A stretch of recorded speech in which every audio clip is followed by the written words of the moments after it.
Final Fantasy VII Rebirth is still a couple of months away, and in anticipation for the game's release, Square Enix has finally given people beta access to a brand new Final Fantasy VII mobile game called Final Fantasy VII Ever Crisis. Unfortunately, I myself haven't been given access to the game whatsoever, sadly, but I still want to talk about the game and things that I've personally seen from certain creators' live streams and videos, and overall thoughts and general opinions about what is going on with Final Fantasy VII Ever Crisis. For those of you who don't know this game, it is looking like a free-to-play Final Fantasy VII turn-based game that will feature a ton of different stories. During the beta, I saw that people were able to play parts of Final Fantasy VII, Crisis Core, and Final Fantasy VII First Soldier, but the full game should have other stories like Average Children, Dirge of Cerberus, and so much more. Now, unlike most JRPGs that Square Enix makes, you cannot control your party members, which I found a little bit weird. You can only pick one character to play as, and the other teammates are simply AIs that will apparently use their abilities whenever they feel like it, which means that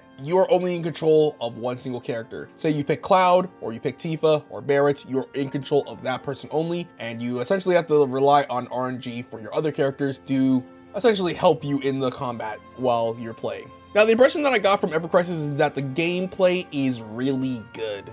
People have said that they really like how it looks, they enjoy the turn-based, and also enjoy the way that you grind for things in the game. There are a mix of old story elements and brand new story elements as well, which means that even if you're an old-time Final Fantasy VII fan, there is something for everyone to enjoy here. But of course, even though you're enjoying most of the gameplay, we gotta talk about how the game tries to get your money and your hard-earned cash. Essentially, party members are not locked behind a paywall, which I'm really happy about. However, what is locked behind a paywall is weapons that characters can get. There is some good news, as you can still get the material to summon weapons, which they call draws in this game, by completing certain character missions. But if you want my honest opinion, I'm not a huge fan of this at all. In my opinion, gacha mechanics in free-to-play games has always been a turnoff for me personally, especially when it comes to dealing more damage to enemies in video games. I have always hated this aspect in free-to-play games. This almost reminds me of another extremely predatory game that you spend so much money on legendary gear, but this game, of course, isn't as bad as that one just yet. There are some new storylines that are also going to be in this game, kind of like how they added extra story to the Kingdom Hearts mobile games. One of the stories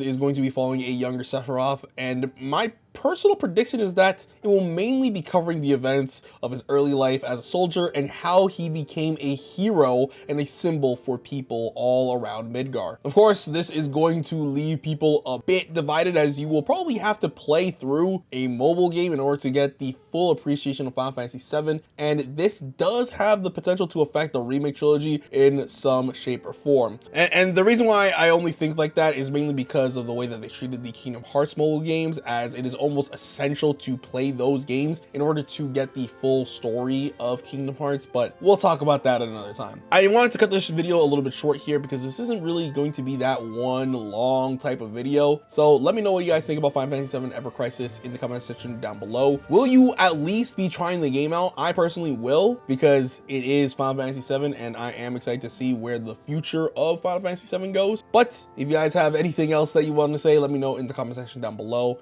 And while you're at it, please hit the like and subscribe button.